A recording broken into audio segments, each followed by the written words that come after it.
Hello guys, Shaima റഫീഖിൻ്റെ പുതിയൊരു വീഡിയോയിലേക്ക് എല്ലാവർക്കും സ്വാഗതം. ഇന്ന് നമ്മൾ ഉണ്ടാക്കിയിരിക്കുന്നത് ക്യാബേജ് തോരനാണ്. വളരെ എളുപ്പത്തിൽ നമുക്ക് വീട്ടിൽ തന്നെ തയ്യാറാക്കിയെടുക്കാൻ പറ്റും. ചോറിൻ്റെ കൂടെ ഒക്കെ കഴിക്കാൻ പറ്റുന്ന ഒരു തോരനാണ്. പെട്ടെന്ന് തന്നെ നമുക്ക് തയ്യാറാക്കിയെടുക്കാൻ പറ്റും. വളരെയധികം ടേസ്റ്റാണ്. നിങ്ങളിത് ഉറപ്പായും ട്രൈ ചെയ്യണം. അപ്പോൾ നമുക്ക് റെസിപ്പിയിലേക്ക് പോകാം. ആദ്യം തന്നെ ഈ ഒരു ക്യാബേജാണ് എടുത്തിട്ടുള്ളത്. ഈ ഒരു ക്യാബേജിൻ്റെ മുഴുവനായി നമ്മൾ എടുക്കുന്നില്ല, പകുതിയാണ് എടുക്കുന്നത്. ക്യാബേജിൻ്റെ നേരെ പകുതിയാണ് ഞാൻ എടുത്തിട്ടുള്ളത്. നിങ്ങൾക്ക് എത്രയാണ് ആവശ്യം അതനുസരിച്ച് എടുത്താൽ മതി. അതൊക്കെ കഴുകി വൃത്തിയാക്കി ഇങ്ങനെ ചെറുതായി അരിഞ്ഞെടുത്തിട്ടുണ്ട്. അത് നമുക്ക് വെള്ളത്തിലിട്ടിട്ട് ഇതേപോലെ വെച്ചെടുക്കാം. അങ്ങനെ നമ്മൾ എടുത്തിട്ടുണ്ട്.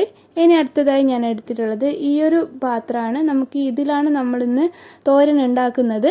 അങ്ങനെ നമുക്ക് സ്റ്റൗ ഓൺ ചെയ്ത് നമുക്ക് ഈ ഒരു പാത്രം സ്റ്റൗവിൽ വെക്കാം. അങ്ങനെ പാത്രമൊക്കെ നന്നായി ചൂടായി വരുമ്പോഴത്തേക്കും നമുക്കിതിലേക്ക് ഓയിൽ ഒഴിക്കാം.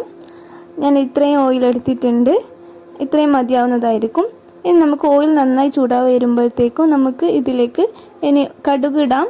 ഞാനിവിടെ 1 ടീസ്പൂൺ കടുകാണ് എടുത്തിട്ടുള്ളത്. 1 ടീസ്പൂൺ നമ്മൾ ഇതിലേക്ക് ഇടുന്നുണ്ട്. ഇനി അടുത്തതായി നമ്മുടെ കടുക് നന്നായി ഇങ്ങനെ പൊട്ടി വരുന്നുണ്ട്. കാണുന്നത് പോലെ ഇങ്ങനെ പൊട്ടി വന്നിട്ടുണ്ട്. നന്നായി ഇതേപോലെ പൊട്ടി വന്ന ശേഷം നമുക്കിതിലേക്ക് വെളുത്തുള്ളിയും സവാളയും ഒക്കെ ഇടാനുണ്ട്. അതിനായി ഞാൻ പകുതി സവാള ചെറുതായി അരിഞ്ഞതും 2 പച്ചമുളക് ഇതേപോലെ അരിഞ്ഞതും, അതേപോലെ ഒരു ചെറിയ തക്കാളി ചെറുതായി അരിഞ്ഞതും, അതേപോലെ 2 അല്ലി വെളുത്തുള്ളി ചതച്ചെടുത്തതും, പിന്നെ കുറച്ച് കറിവേപ്പിലയാണ് എടുത്തിട്ടുള്ളത്. അങ്ങനെ കടുകൊക്കെ പൊട്ടി വന്ന ശേഷം നമുക്കിതിലേക്ക് വെളുത്തുള്ളി ഇടാം. അതിനുശേഷം നമുക്ക് കറിവേപ്പില ഇട്ട് കൊടുക്കാം. അങ്ങനെ കറിവേപ്പില മൊത്തത്തിലിട്ട ശേഷം ജസ്റ്റ് ഒന്നിങ്ങനെ ഇളക്കി കൊടുക്കാം. ഇളക്കി കൊടുത്ത ശേഷം നമുക്ക് ഇനി ഇതിലേക്ക് ഇടുന്നത് സവാളയാണ്. അങ്ങനെ സവാള നമ്മൾ മുഴുവനായി ഇതിലേക്ക് ഇട്ട് കൊടുക്കാം.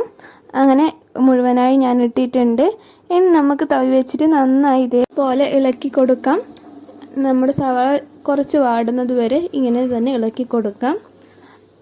അതിനിടയിൽ നമ്മുടെ ചാനൽ ആദ്യമായിട്ട് കാണുന്ന എല്ലാവരും ലൈക്ക് ചെയ്യുക, ഷെയർ ചെയ്യുക, സബ്സ്ക്രൈബ് ചെയ്യുക. കൂടെ കാണുന്ന ബെൽ ബട്ടണും കൂടി പ്രസ് ചെയ്യുക. എങ്കിൽ ഞാനിടുന്ന എല്ലാ വീഡിയോസും നിങ്ങൾക്ക് നോട്ടിഫിക്കേഷൻ വന്ന് കാണാൻ സാധിക്കുന്നതായിരിക്കും. ഓക്കെ, അങ്ങനെ നമ്മുടെ സവാളൊക്കെ ഏകദേശം മറിഞ്ഞ് വന്നിട്ടുണ്ട്. ഇത്രയും മതിയാവും. ഇനി നമുക്കിതിലേക്ക് ക്യാബേജ് ഇടാം.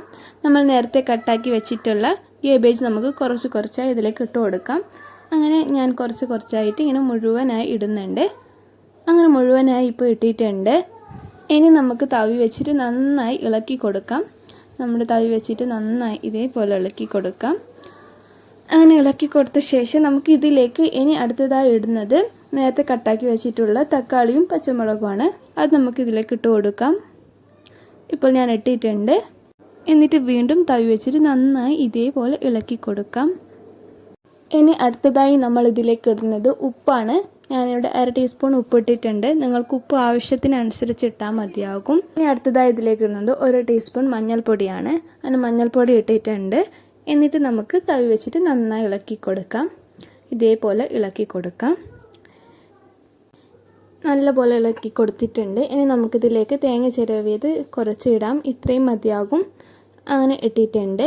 അങ്ങനെ ഇട്ട ശേഷം വീണ്ടും നമുക്ക് തവി വെച്ചിട്ട് ഒന്ന് ഇളക്കി കൊടുക്കാം. നല്ലപോലെ മിക്സ് ചെയ്ത് കൊടുക്കാം. അങ്ങനെ മിക്സ് ചെയ്തിട്ടുണ്ട്. ഇപ്പോൾ നന്നായി മിക്സ് ചെയ്തിട്ടുണ്ട്. ഇനി നമുക്ക് ക്യാബേജൊക്കെ കുറച്ച് വെന്ത് വരേണ്ടതുണ്ട്. അതിനായി നമുക്ക് ഒരു മൂടി കൊണ്ട് അടച്ചു വെക്കാം. കുറച്ച് സമയം നമുക്ക് ഇതേപോലെ അടച്ചു വെക്കാം. ആദ്യം തീ നമുക്ക് ഹൈ ഫ്ലെയിമിൽ വെക്കാം. കുറച്ച് കഴിഞ്ഞ ശേഷം നമുക്ക് ലോ ഫ്ലെയിമിലേക്ക് മാറ്റാം. നമ്മുടെ ക്യാബേജ് തോരൻ ഇവിടെ റെഡി ആയിട്ടുണ്ട്. നമുക്കൊരു ബൗളിലേക്ക് സെർവ് ചെയ്യാം. ഇതാണ് നമ്മുടെ ഫൈനൽ ലുക്ക്. വളരെയധികം ടേസ്റ്റാണ്. പെട്ടെന്ന് തന്നെ നമുക്ക് തയ്യാറാക്കി എടുക്കാൻ പറ്റും. നിങ്ങളത് ഉറപ്പായും ട്രൈ ചെയ്യണം. കിടിലൻ ടേസ്റ്റാണ്. അപ്പോൾ എൻ്റെ വീഡിയോ നിങ്ങൾക്ക് എല്ലാവർക്കും ഇഷ്ടമായെന്ന് ഞാൻ വിചാരിക്കുന്നു. അടുത്തൊരു പുതിയൊരു വീഡിയോയുമായി നിങ്ങളുടെ സ്വന്തം ഷൈമ റഫീഖ് ഉടനെ വരുന്നതായിരിക്കും. Thank you for watching. Bye guys.